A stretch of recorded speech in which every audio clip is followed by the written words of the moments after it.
주님의 계획은 심판의 방점을 찍어놓고 있지 않습니다. 어떤 사람들은 다시 오실 주님은 심판해 주라고 하면서 무섭게 얘기하는 사람이 있어요. 그죠? 종말론을 주장하는 사람들은 뭐 사람들의 마음을 흔들어 놓잖아요. 뭐 너희들은 이제 다 불지옥 갈 거라고 그러면서 흔들어 놓지 않습니까? 선택받은 사람만 구원받는다 그러잖아요. 그런데 하나님의 계획은 그런 게 아니에요. 계속 종말을 지연시키는 이유, 다시 재림을 지연시키는 이유는 한 영혼이라도 더 하나님 품으로 돌아가게 하기 위해서입니다. 하나님으로 인해 변화받은 그 한 명 한 명, 그 한 명 한 명이 모여서 전체를 이루기 원하십니다. 그 전체가 뭐예요? 교회가 되고 세상이 되길 원하시는 거예요. 오늘 우리에게 주시는 주의 말씀은 빌립보서 3장 1절에서 14절의 말씀입니다. 끝으로 나의 형제들아 주 안에서 기뻐하라. 너에게 같은 말을 쓰는 것이 내게는 수고로움이 없고 너희에게는 안전하니라. 개들을 삼가고 행악하는 자들을 삼가고 몸을 상해하는 일을 삼가라. 하나님의 성령으로 봉사하며 그리스도의 예수로 자랑하고 육체를 신뢰하지 아니한 우리가 곧 할례판이라. 그러나 나도 육체를 신뢰할 만하며 만일 누구든지 다른 이가 육체를 신뢰할 것이 있는 줄로 생각하면 나는 더욱 그러하리니 나는 8일 만에 할례를 받고 이스라엘 족속이요 베냐민 지파요 히브리인 중에 히브리인이요 율법으로는 바리새인이요 열심으로는 교회를 박해하고 율법의 의로는 흠이 없는 자라. 그러나 무엇이든지 내게 유익하던 것을 내가 그리스도를 위하여 다 해로 여길 뿐더러 또한 모든 것을 해로 여김은 내 주 그리스도를 예수를 아는 지식이 가장 고상하기 때문이라. 내가 그를 위하여 모든 것을 잃어버리고 배설물로 여김은 그리스도를 얻고 그 안에서 발견되려 함이니 내가 가진 은은 율법에서 난 것이 아니요 오직 그리스도를 믿음으로 말미암은 것이니 곧 믿음으로 하나님께로부터 난 의라. 내가 그리스도와 함께 그 부활의 권능과 그 고난에 참여함을 알고자 하여 그의 죽으심을 본받아 어떻게 해서든지 죽은 자 가운데서 부활에 이르려 하노니 내가 이미 얻었다 함도 아니요 온전히 이루었다 함도 아니라 오직 내가 그리스도 예수께 잡힌 바 된 그것을 잡으려 달려가노라. 형제들아 나는 아직 내가 잡은 줄로 여기지 아니하고 오직 한 일 즉 뒤에 있는 것을 잊어버리고 앞에 있는 것을 잡으려고 표대를 향하여 그리스도 예수 안에서 하나님 위에서 부르신 부름의 상을 위하여 달려가노라. 아멘. 아멘. 오늘 우리에게 주시는 주의 말씀입니다. 자리에 앉아주시기 바랍니다. 21년 전인 2003년에 교회 안에서 선풍적인 인기를 끈 책이 한 권 있습니다. 목적이 이끄는 삶 들어보셨습니까? 세들백 교회 릭 오렌 목사님이 쓰신 책이죠. 집에는 이제 한두 권씩은 있었을 거예요. 이거 한 권 사서 다 돌려보면 되는데 그렇지가 않았죠. 각자 해야 된다고. 왜냐면 그 안에 40일 동안 묵상할 내용이 있으니까 각자 들고 다니면서 하라고. 저도 이제 청년이었는데 그때 청년부에서 샀던 것 같아요. 이 40일 동안 이 미션을 실천하면서 또 묵상하면서 삶의 목적을 찾고 또 이루는 삶을 살자, 그런 의미입니다. 그 책의 저자인 리 워렌 목사님은 책에서 이런 얘기를 합니다. 사람이 인생을 실패하는 이유는 능력도 또 운도 없기 때문이 아니다. 목적이 잘못됐기 때문에 실패하는 것이다. 목적이 이끄는 삶은 방향을 잃지 않는다. 흔들리지 않는다. 넘어져도 또 실패한 것 같아도 목적을 잃지 않으면 다시 일어날 수 있다. 그런 얘기를 해요. 여러분, 삶의 목적은요, 이게 굉장히 중요합니다. 그렇죠? 그것은 내 삶에 담긴 뜻, 의미를 정하기 때문에 중요한 거예요. 목적이 내 삶의 의미를 정합니다. 우리 교회에서 이제 제자훈련으로 가이딩을 하고 있지 않습니까? 제가 이 두 가지, 이것을 하면서, 이 가이딩을 하면서 두 가지를 얻었으면 좋겠다, 그 얘기를 했습니다. 지난주에 말씀드렸는데, 지친 우리 영혼이요, 위로받고 회복되었으면 좋겠어요. 하나님을 통해 대화를 나누면서 우리의 영혼이, 세상 안에서 지치고 많이 무너져 있는 우리 영혼이 회복되었으면 좋겠습니다. 또 하나가 있어요. 뭐냐? 삶의 의미가 새로워졌으면 좋겠다, 그 얘기를 말씀드렸습니다. 삶의 목적과 삶의 의미는 사실 이렇게 따로 가는 것이 아닙니다. 두 가지는 항상 함께하고 또 같이 있을 때 강력해집니다. 우리 14절을 한번 같이 읽어보겠습니다. 표대를 향하여 그리스도 예수 안에서 하나님이 위에서 부르신 부름의 상을 위하여 달려가노라. 아멘. 그리스도인은요, 이 표대를 향해서 달려가는 사람입니다. 표대를 바라보고 이 달려가야지 목적지까지 갈 수 있는 거예요. 표대가 뭡니까? 안내판 같은 것이죠. 그것을 바라볼 수 있어야 됩니다. 우리의 목적지가 어디입니까? 바로 하나님 나라죠. 이 하나님 나라를 간다는 것을요, 단지 천국에 간다 그런 뜻으로 이해하진 않았으면 좋겠어요. 물론 맞는 말입니다. 하지만 천국 가는 것으로 우리 인생이 전부 다 규정되는 것은 아니라는 것을 우리가 기억을 좀 했으면 좋겠습니다. 내가 이 땅에, 이 세상에 보내진 이유, 우리는 그것을 사명이라고 그러죠. 그 사명을 이뤄야 하나님의 부르심에 응답하고 그 상급을 받을 수가 있습니다. 곧 표대를 바라본다는 것은 우리가 목적지를 엇나가지 않게 하는 방법이에요. 우리가 주님께서 주신 그 사명을 이루고 또 하나님 나라 가는 그날까지 그 방향을 향해 나갈 수 있도록 우리는 표대를 바라봐야 한다는 거예요. 군복무를 할 때 이 야간에 나침반 없이 길을 찾는 훈련을 한 적이 있어요. 이를 뭐라 그러냐면 독도법이라고 그래요. 독도법. 기억하시나요? 그렇죠. 되게 우리를 많이 괴롭혔어요. 야밤이니까 아무것도 안 보이잖아요. 제일 중요한 거는요, 지금 내가 어디 있는지 아는 거예요. 그게 제일 중요합니다. 그런데 이 지도가 있어도요, 지금 위치를 가늠할 수가 없어요. 내가 어디 있는지 모르겠는 거예요. 하늘 위에서 이렇게 내려보다 보지 않는 이상 이 지도상에 내가 어디 있는지 알 수가 없는 것입니다. 그때 이제 제가 배운 게 하나 있어요. 방향을 찾고 싶으면은, 내가 어디 있는지 알고 싶으면은 북극성을 찾으라고. 예, 그걸 거기서 배웠습니다. 이 북극성은 움직여요? 움직이지 않아요? 안 움직이죠? 항상 뭐 어떤 천문학자는 조금 움직였다 그러는데 거의 안 움직이지. 그 자리에 있어요. 그 자리에 있어서 북극성을 찾으면은 내 위치를 가늠할 수 있다. 북극성 찾으면은 북쪽이 어디고 남쪽이 어디고 서쪽 동쪽 다 알 수 있는 것입니다. 북쪽을 찾아도 사실은 어렵습니다. 길 찾는 거는. 그래도 도움이 됩니다. 방향을 안다는 건 굉장히 큰 도움이 돼요. 오늘 본문의 표대가 저는 그 북극성과 같다고 생각을 합니다. 북극성이 움직이지 않는 것처럼 믿음의 표대, 우리를 하나님 나라로 이끄는 그 믿음의 표대는 움직여서는 안 됩니다. 그 표대가 움직이면 우리가 지금 어디에 있는지 알 수가 없게 돼요. 어리석은 판단을 하고 있는지, 또 내가 악한 자리에 있는지, 내가 가는 인생의 길이 주님과 함께 가고 있는 것인지 그것을 알 수가 없게 되어 버립니다. 표대가 움직이지 않고 이 자리를 지켜줘야 우리가 이 방향을 제대로 잡고 목표를 향해 나갈 수가 있는 것인데, 표대가 움직이면, 그게 그리고 움직이는 표대를 우리가 바라보고 있으면 우리는 온전한 방향을 갈 수가 없는 것입니다. 여기서 중요한 게 하나가 있어요. 그럼 우리가 바라봐야 하는 그 움직이지 않는 표대, 그것이 무엇인가입니다. 어떤 사람들은 이 표대를요, 높은 고지에 있는 거, 고지에 있으면 잘 보일 거 아니에요. 잘 보이고 따라가기 좋을 거 아니에요. 그래서 이 높은 고지에 오르는 것을, 높은 고지에 있는 것을 표대라 생각하기도 합니다. 하나님을 위해서 높이 올라서 다른 사람이 바라볼 수 있는 표대가 되어야 된다. 이렇게 비전을 설명하시는 분들이 있었어요. 곧 얘기해서 세상을 정복해서 높은 곳에 올라서 많은 것을 누림으로, 그때 하나님의 영광을 드러내므로 표대 같은 사람이 되어라. 이런 얘기를 청년 때 많이 들었습니다. 여러분도 많이 들으셨을 거예요.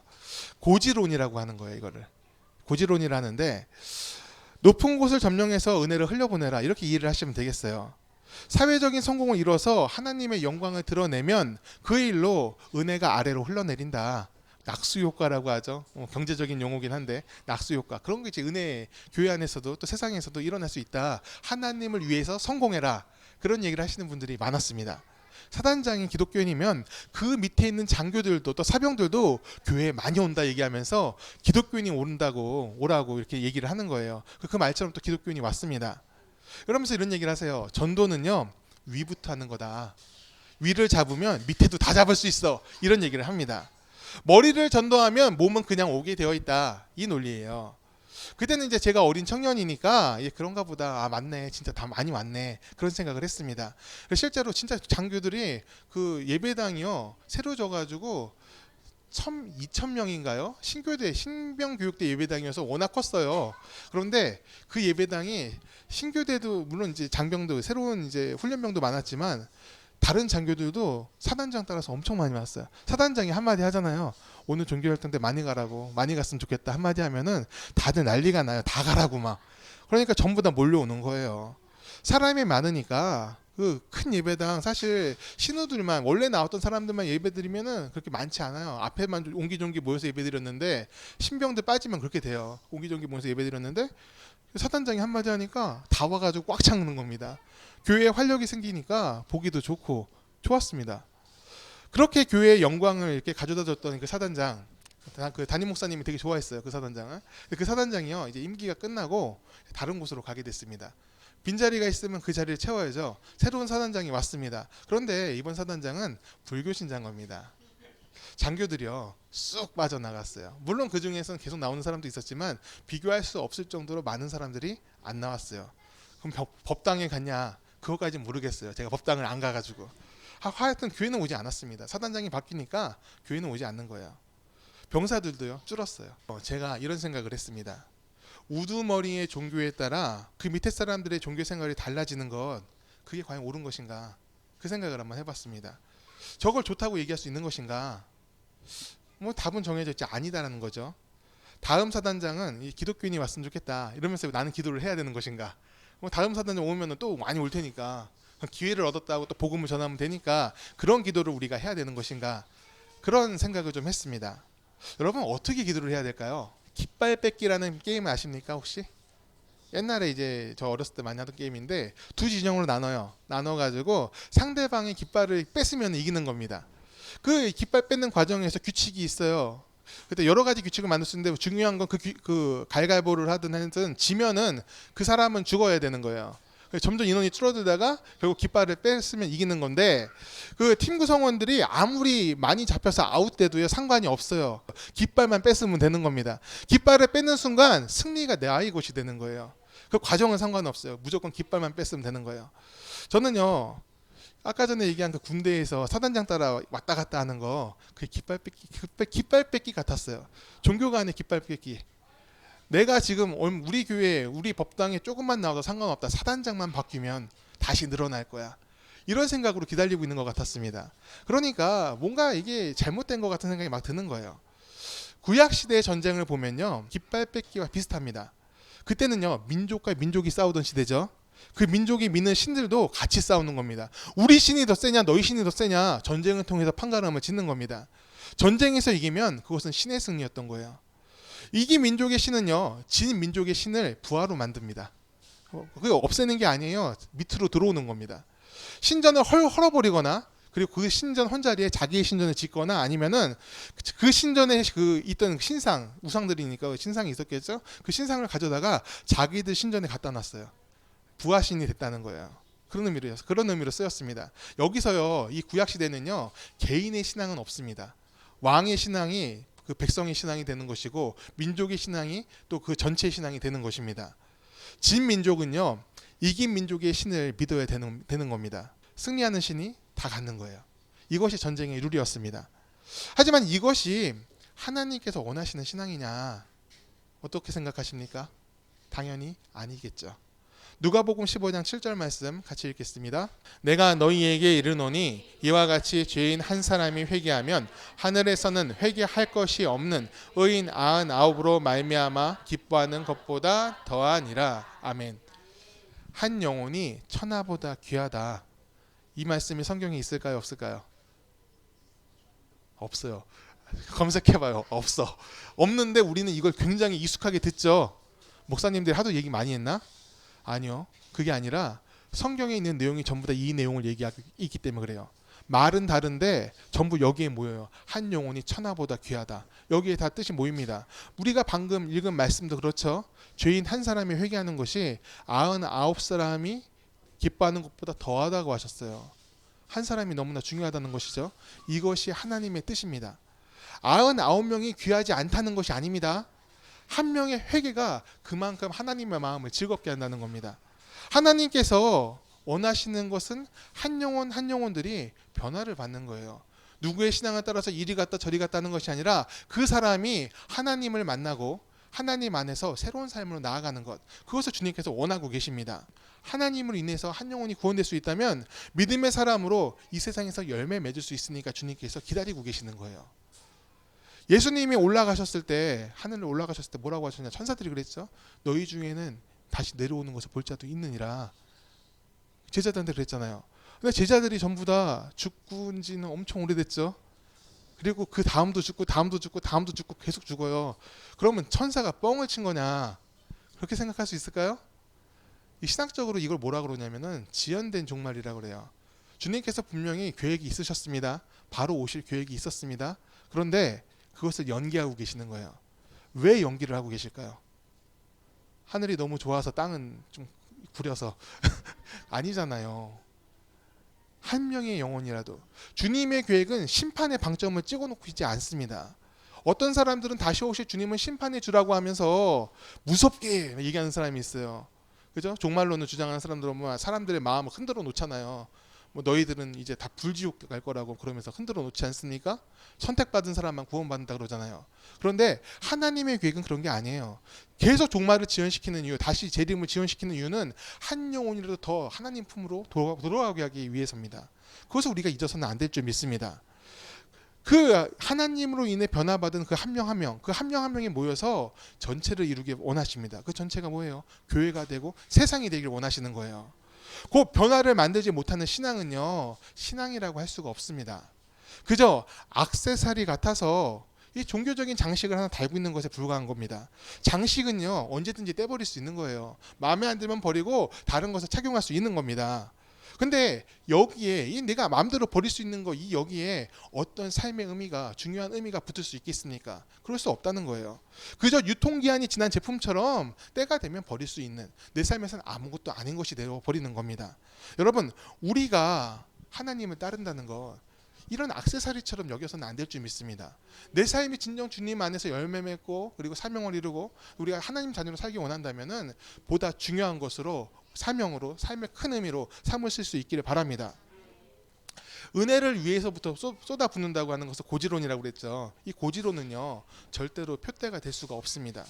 그것은 오히려 사람이, 하나님이 아니라 사람이 구원을 좌지우지한다는 이 불신앙에 가까운 거예요. 내가 성공하면 영광이 되고 내가 성공하지 못하면 하나님이 날 사용하지 못하실 것이다, 이렇게 돼버리고 마는 겁니다.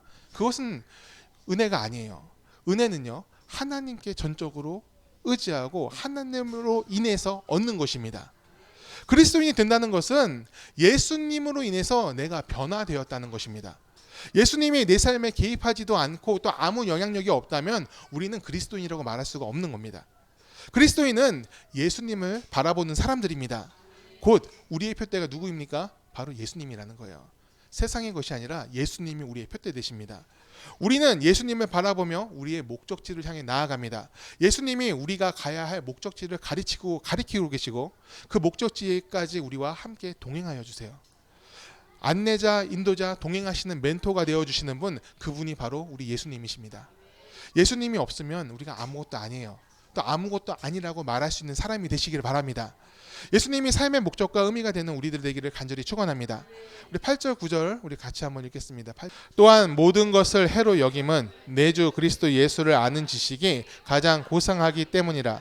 내가 그를 위하여 모든 것을 잃어버리고 배설물로 여김은 그리스도를 얻고 그 안에서 발견되려 함이니 내가 가진 은은 율법에서 난 것이 아니요 오직 그리스도를 믿음으로 말미암은 것이니 곧 믿음으로 하나님께로부터 난 의라. 아멘.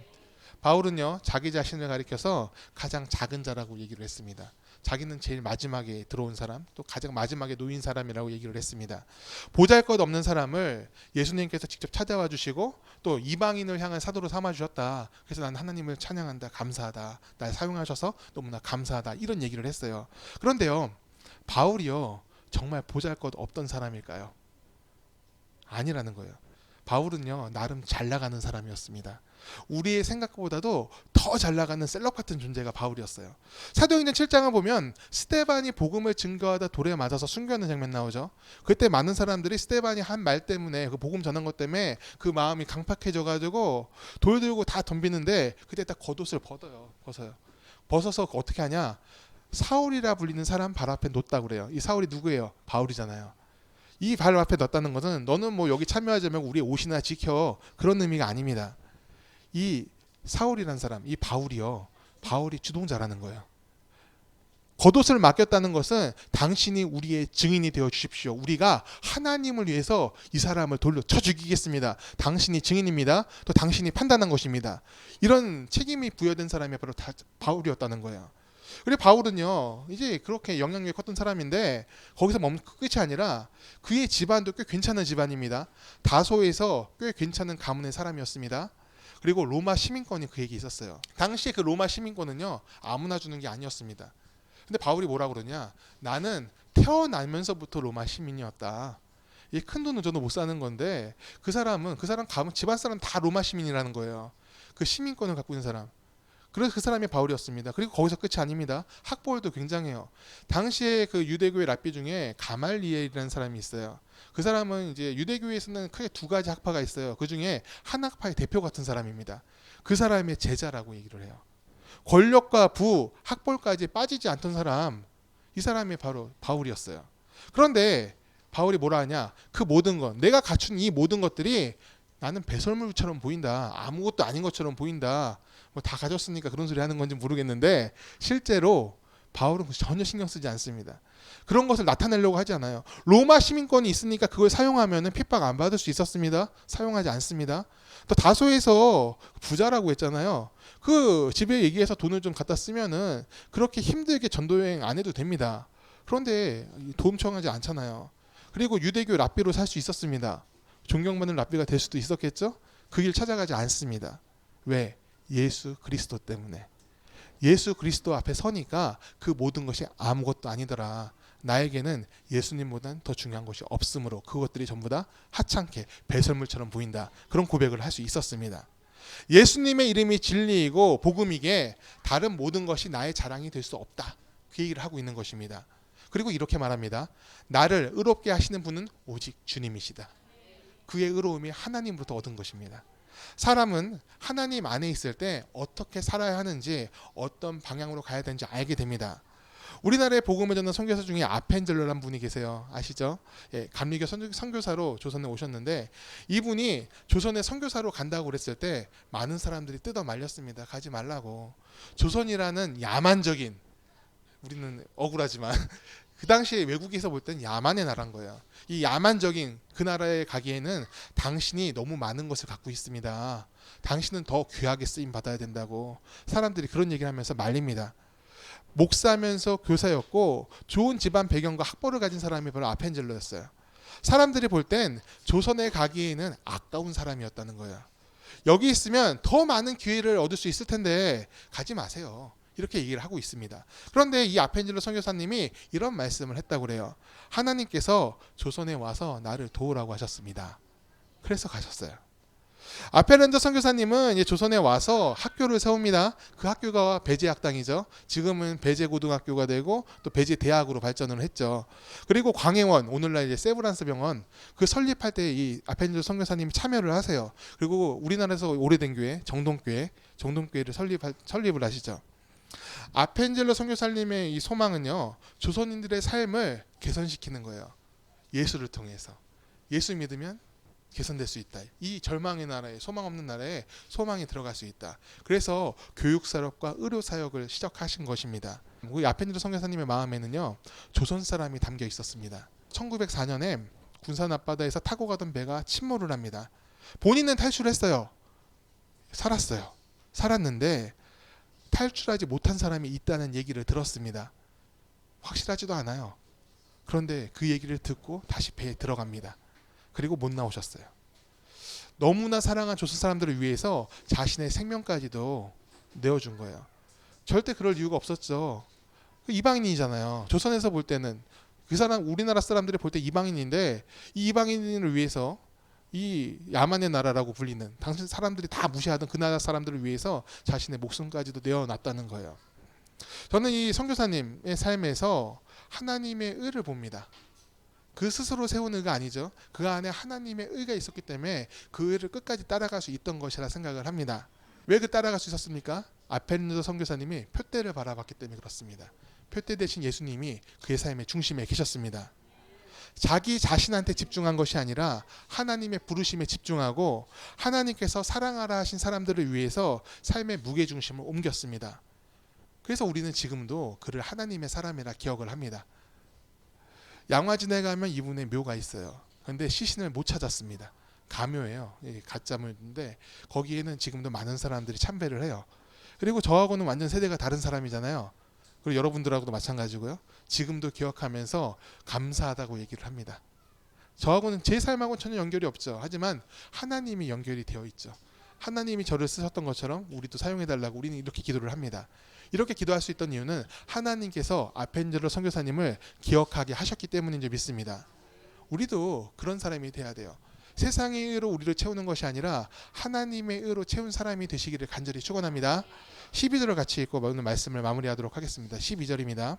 내가 이미 얻었다 함도 아니고 온전히 이루었다 함도 아니라 오직 내가 그리스도 예수께 잡힌 바 된 그것을 잡으려고 달려가노라. 아멘. 아멘. 바울은요, 자기가 다 얻었다고 얘기하지 않습니다.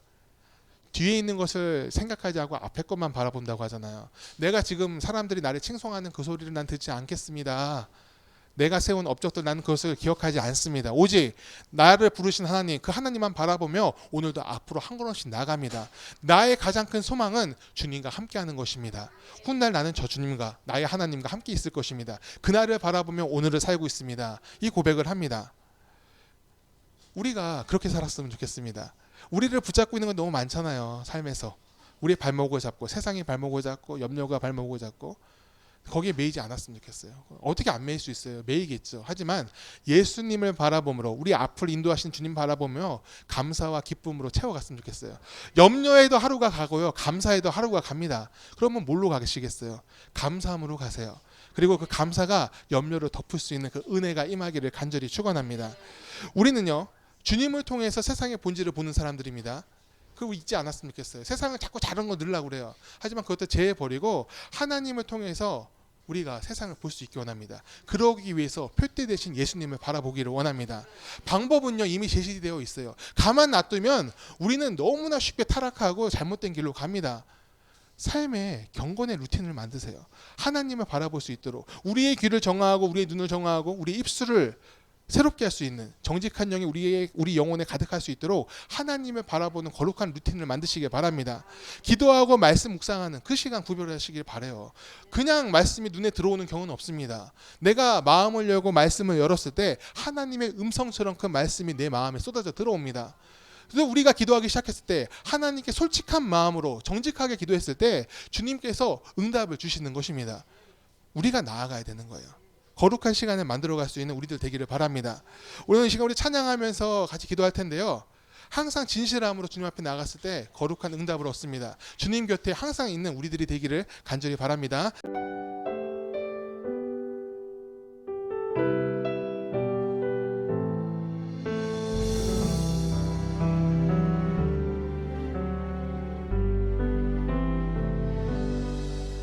주께 가까이 날 이끄소서. 간절히 주님만을 원합니다. 채워주소서.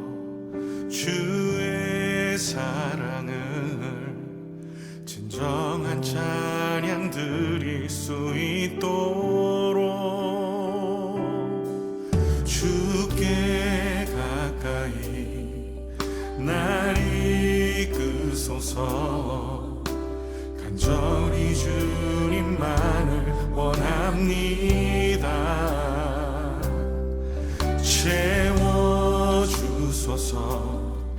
주의 사랑을 진정한 찬양 드릴 수 있도록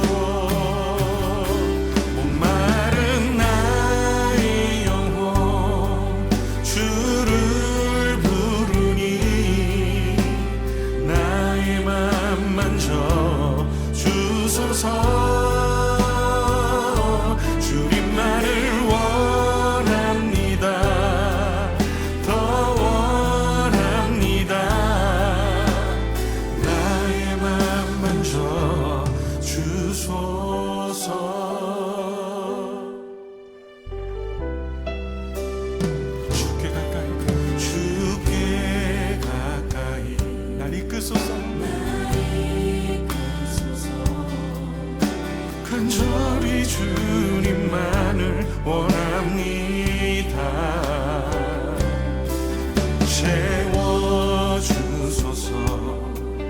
주의 사랑을 진정한 찬양 드릴 수 있도록 목마른 나의 영혼 주를 부르니 나의 맘 만져 주소서.